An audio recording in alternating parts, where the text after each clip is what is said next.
Eu acho que tem aí uma discussão, e eu estava ouvindo aqui alguns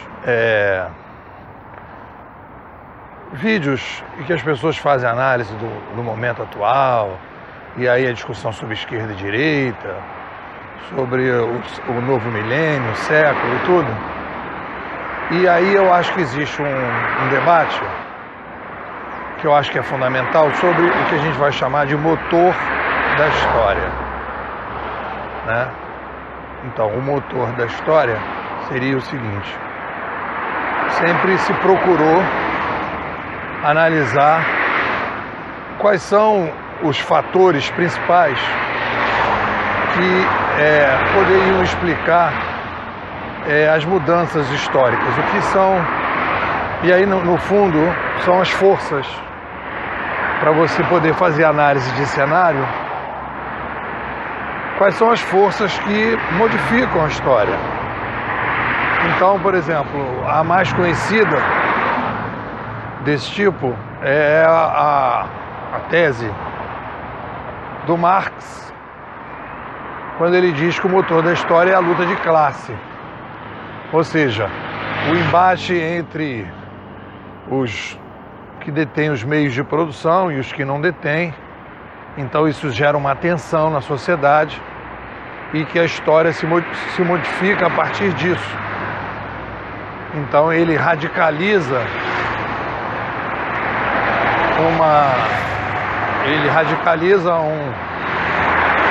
uma tensão e aponta isso como o motor da história.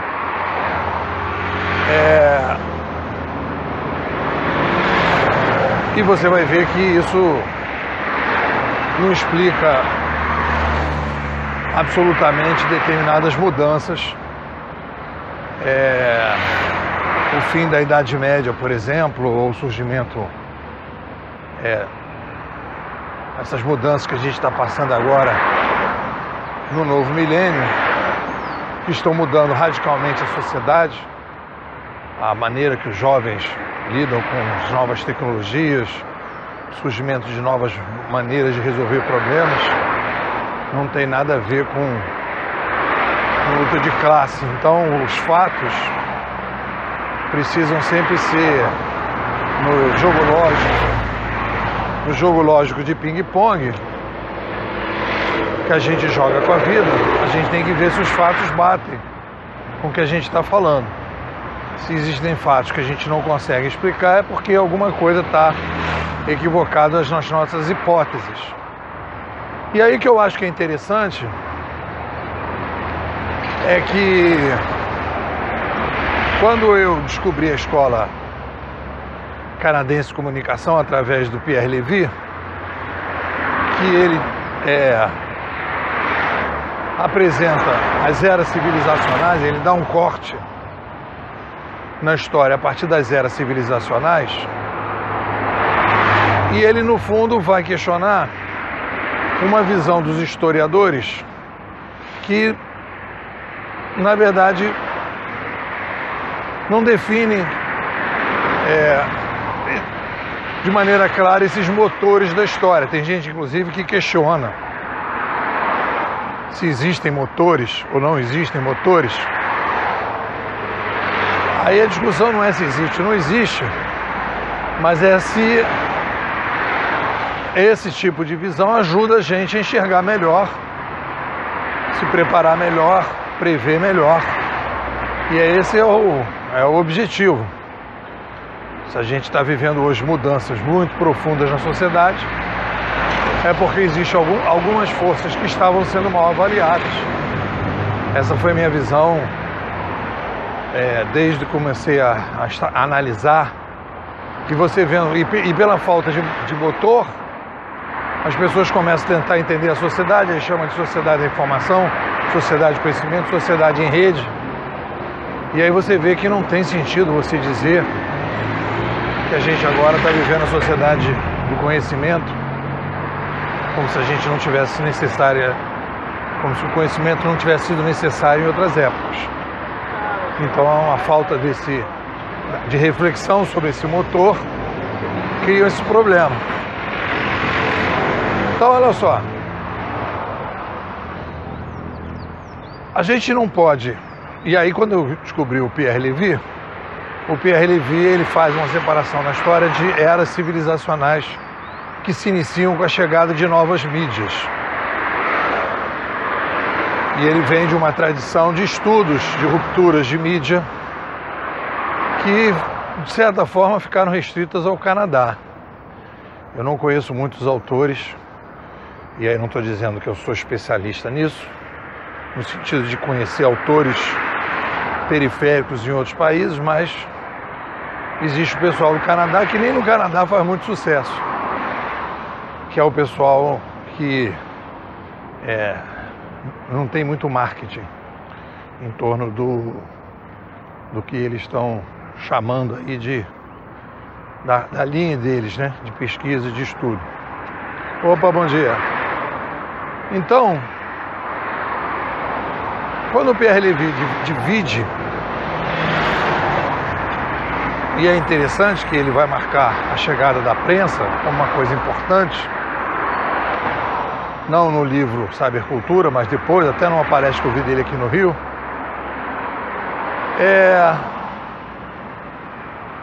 você vai ver que ele, por exemplo, na hora que você vai analisar sob o ponto de vista das rupturas de mídia, ele vai dar essa abordagem vai caracterizar como a coisa mais importante do final da Idade Média o surgimento da prensa. E os historiadores vão colocar a queda de Constantinopla. E aí você vê que é uma discussão totalmente aleatória, que vai se considerar a sociedade moderna, e isso passa a ser aceito em todos os lugares, e a causa da sociedade moderna seria o fim do Império Romano. Então, fala o fim do Império Romano, que marca o fim de uma época, mas que você vê que não tem nenhum tipo de análise de forças que começam e terminam, porque é uma coisa totalmente aleatória, né? Passou.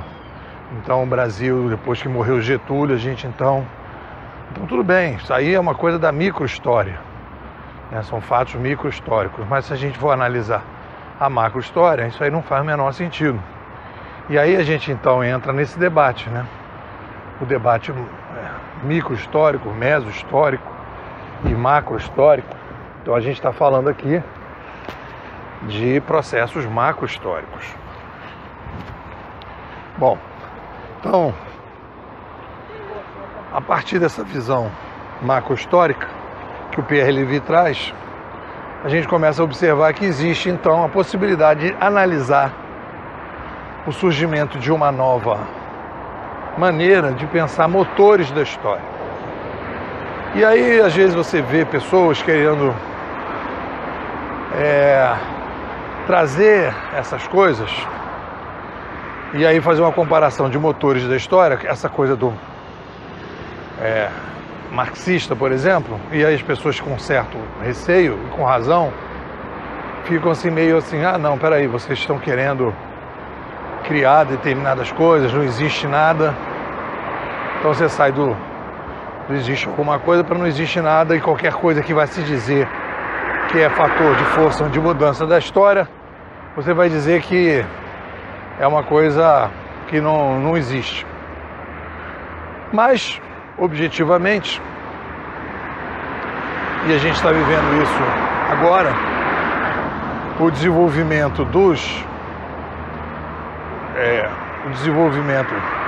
do próprio ambiente social, político e econômico pós-Idade Média, com uma série de relevantes serviços prestados pelos liberais a partir do fim da Idade Média, os liberais clássicos, nós construímos uma sociedade em que a gente conseguiu fugir das tribos, acabar com a escravidão, terminar com a base da sociedade um pensamento religioso, você vai trabalhar com um pensamento mais científico. E tudo isso viabilizou de sair de 1 para 7 bilhões, que é o que nós temos hoje o número. Sem essas mudanças, sem esses pensadores, no final da Idade Média, a gente não estaria hoje com 7 bilhões de pessoas. Os 7 bilhões de pessoas caracterizam aí uma mudança na maneira de pensar o ser humano. É um fenômeno que aconteceu, que mostra que o ser humano pode aumentar demograficamente e permanecer, digamos, sustentando esse tamanho, porque nessas outras civilizações isoladas se cresceu demograficamente, não tem dados, mas se pressupõe que se cresceu, e chegou a um determinado momento que se entrou em colapso. Então não houve capacidade de inovar, de se reinventar, e aí a fome, as epidemias, as fraquezas e as invasões de outras tribos acabaram criando colapso. Então esse fenômeno de 1 para 7 bilhões é um fenômeno novo. Nós nunca crescemos demograficamente e mantivemos esse tamanho. E nunca crescemos demograficamente globalmente. Então isso é um fenômeno novo que tem que ser estudado, tem que ser analisado, tem que ser colocado como a discussão principal do novo milênio. E você vê que aí não está colocado. Você vai fazer toda a discussão sobre política, mundo digital, negócios, economia. A questão demográfica não está. O Malthus, que foi o cara que trouxe essa discussão em 1800, ele tinha lá determinados problemas em termos de metodologia, não do conceito. O Malthus tinha três partes do pensamento do Malthus. A primeira, na minha opinião, é totalmente compatível com o mundo, com a vida, dizer que quando você cresce demograficamente você tem um problema. Isso aí qualquer criança concorda. Aí o segundo vez que ele dizia que esse problema era insolúvel. E aí os fatos mostraram que não fazia sentido. E por ser insolúvel, a metodologia era deixar os pobres à própria sorte. E aí então ele criou uma metodologia para resolver o problema. Então, por causa dessas duas partes finais, tanto as predições e a metodologia que ele fez, ele virou um cara encostado. Mas a primeira parte dele é válida. Cresceu demograficamente, há um problema a ser resolvido. Então existe aí uma rediscussão sobre o motor da história, que você pode fazer dizendo, olha, a demografia é um motor, um fator de mudança histórica, porque no momento que você cresce demograficamente, você aumenta a complexidade, porque necessariamente as pessoas precisam comer 3 vezes ao dia, e aí você vai aumentando a escala. 1 bilhão de pessoas, 3 bilhões de pratos de comida, 7 bilhões, 21 bilhões. Então isso é uma coisa matemática evidente de que uma sociedade com 7 bilhões não pode praticar as mesmas atividades e ter a mesma maneira de pensar e agir de 1 bilhão. Então a demografia, com o surgimento aí desse salto demográfico, a gente tem que colocar a demografia como algo fundamental. Não é uma coisa que a gente está partindo de utopias, nem de coisas que vêm. Existe a luta de classe, existe o zodíaco, a era de aquário, coisas completamente difíceis de você, jogando ping-pong com a vida, concordar e constatar. Mas a demografia, não. Você tem uma cidade com 20 mil habitantes e ela sair para 200 mil, obviamente que uma série de mudanças vão ser necessárias ali. Então isso é tão evidente porque o ser humano é um animal e eu acho que uma das coisas que caracterizam todos os animais, independente de ser humano ou não, é o tamanho da população. Então isso é uma coisa. E aí você vê, e aí a gente volta a Malthus, quando Malthus dizia que não tem saída, aí vem a discussão que eu acho que está colocada, que é, depois de quando você tem a crise demográfica, o primeiro passo para você criar uma nova era civilizacional, para adequar a sociedade ao novo patamar demográfico, é o surgimento de uma nova mídia. Aí a minha contribuição para a Escola Canadense de Comunicação, depois de longos estudos do pessoal, com variações enormes de vários autores, inclusive pensadores digitais, em que eu fui, por exclusão, eu encontrei Malthus e até um amigo meu, Michel Biller, que me apresentou Malthus no Copacabana, já falecido, agradeço a ele. Eu percebi que a demografia era um fator. A demografia era um fator. A demografia é um fator gradual, lento, mas de alteração, de demanda, de mudança histórica profunda, que se mantém durante um período latente, que vai criando uma tensão praticamente invisível e que ela eclode, se explicita rapidamente com o surgimento de uma nova mídia. E essa nova mídia, ela explode. Ela torna visível essa latência e inicia um processo, primeiro, de troca horizontal entre as pessoas, que vai gerando movimentos políticos de mudança, que vai gerando surtos de inovação, e no segundo momento você tem o surgimento de uma intelectualidade que vai se aproveitar, que foi o que aconteceu depois da Idade Média, que vai se aproveitar dessas novas possibilidades para sugerir mudanças sociais, políticas e econômicas na sociedade. Então ele vai formatar, e aí no caso a gente tem que incluir também as tecnologias, né?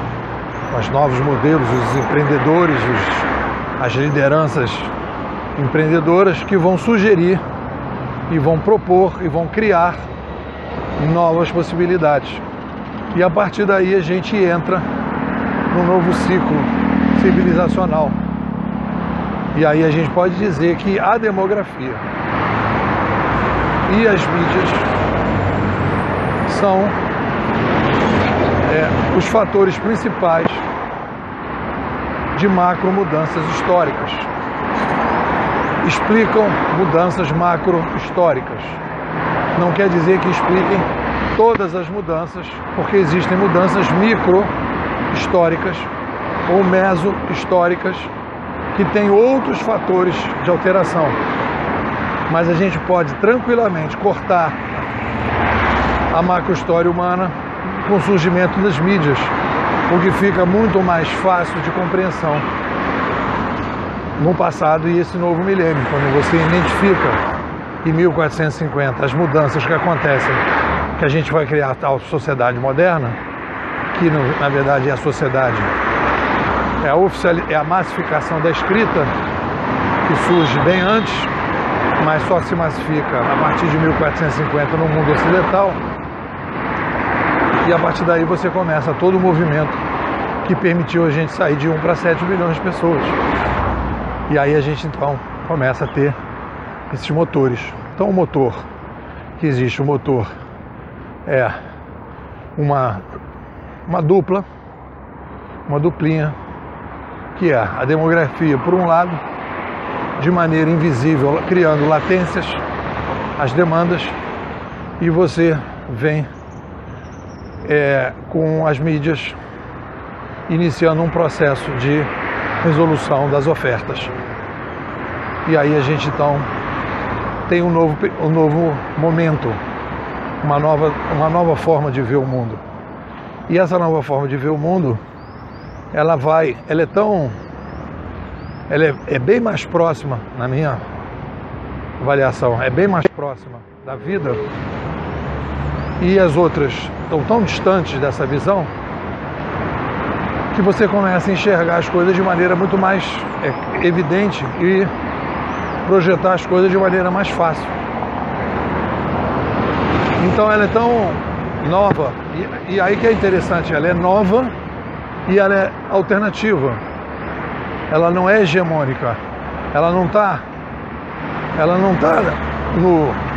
Porque como a gente vive hoje essa situação do marketing, primeiro soluções de curto prazo, né? Soluções de curto prazo, em que você quer muito mais saber o que você tem que fazer do que por que você tem que fazer e qual é o cenário que você tem, que é uma coisa muito mais consistente do ponto de vista inclusive financeiro, mas a pessoa não tem estrutura emocional e cognitiva para esse tipo de pegada. E você tem a questão do marketing, né? Essa pegada da escola canadense, essa escola, ela não tem marketing. Você vai ver determinados autores que falam determinadas coisas e de repente eles pegam um nome tipo exponencial e aquilo ali, então ele consegue empacotar aquilo e todo mundo começa a falar em exponencial rapidamente, e aquele marketing vai ganhando espaço, mas não pela qualidade e pela viabilidade ou pela consistência do que está sendo dito, mas pelo empacotamento que você consegue dar. E aí você então de repente se dissemina na sociedade determinados conceitos que se disseminaram não pela qualidade dos argumentos, mas pela capacidade que as pessoas têm de ocupar determinados canais com aquele marketing. E aí todo mundo começa a falar de determinada coisa, a coisa passa a ser verdade, não pelos argumentos, mas pela capacidade que você tem de disseminação. E aí as pessoas acreditam que já que está disseminado, é porque é verdade, ou porque faz sentido, né? Então, e é isso que a gente está vivendo muito, a incapacidade que as pessoas têm de refletir, de pensar. Isso é fato, que caracteriza fins de eras civilizacionais mesmo. Forte concentração de mídia e baixa capacidade de autonomia de pensamento. Então é um pensamento que, apesar de alternativo, que não está aí fazendo muita fumaça, mas que vai ganhando um espaço aos poucos pelo que não está aí no mercado hoje, que é a força dos argumentos, o jogo lógico, está jogando ping-pong bonitinho, está fazendo um jogo de frescobol com a vida bacaninha, comparado, obviamente, com os outros jogos de frescobol, que a bola toda hora não fica no ar. Bom, é isso.